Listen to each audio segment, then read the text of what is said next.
Allow me to clarify something. When I say vibrational field or in vibrational environment or atmosphere, what I mean by that is that once you are an equivalent to a specific frequency, energy, and vibration, this entire world, not just an isolated pocket of where you are physically, like a limited space around you, like a 20-foot diameter or something like that. Whenever you are a specific vibrational frequency and you become an equivalent to whatever frequency that is, this whole world will recognize what that is. And those elements around the world become a part of your vibrational environment. So in other words, like let's say you're vibrating high, I mean super high, and let's give it a number like 14,000 hertz or whatever frequency you want to call it.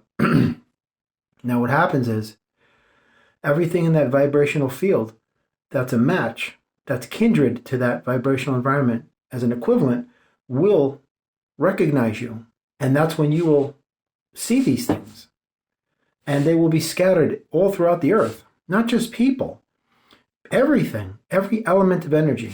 So I wanted to really clarify this because it is your own little bubble, but it's a bubble that the everything of that vibrational field is in as well. And it is an all-encompassing bubble. So you have to recognize that once you match a certain frequency, you enter into a multidimensional plane of consciousness through those portals.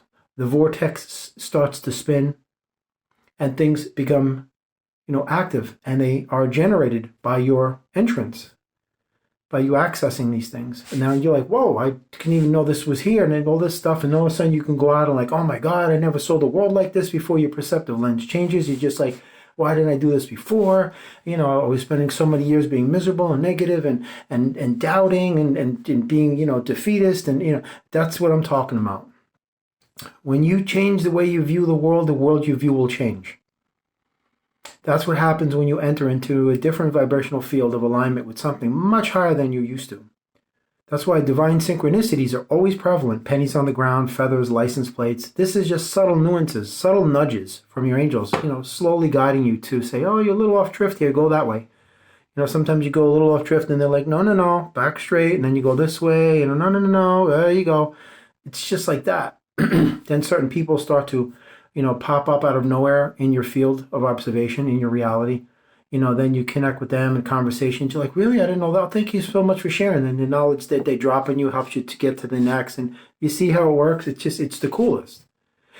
So I don't want you to misconstrue when I say vibrational environment. That's like some sort of isolated pocket in your basement that nobody's allowed in or anything like that. I mean, it could be that if you want it, but why would that be? That doesn't serve any purpose. You're not living. You're existing in a dungeon. But what I'm trying to say is that this entire world is comprised of every element of energy in the physical. So whatever vibrational equivalent you are at whatever specific time, give it a number like 1,352 hertz or a million hertz, whatever it is. You will activate whatever's kindred to that frequency, to that field of energy. And that's exactly what you will see. Like, oh my God, you'll see people gravitating to you and experiences that you've never encountered before. That's what I'm saying.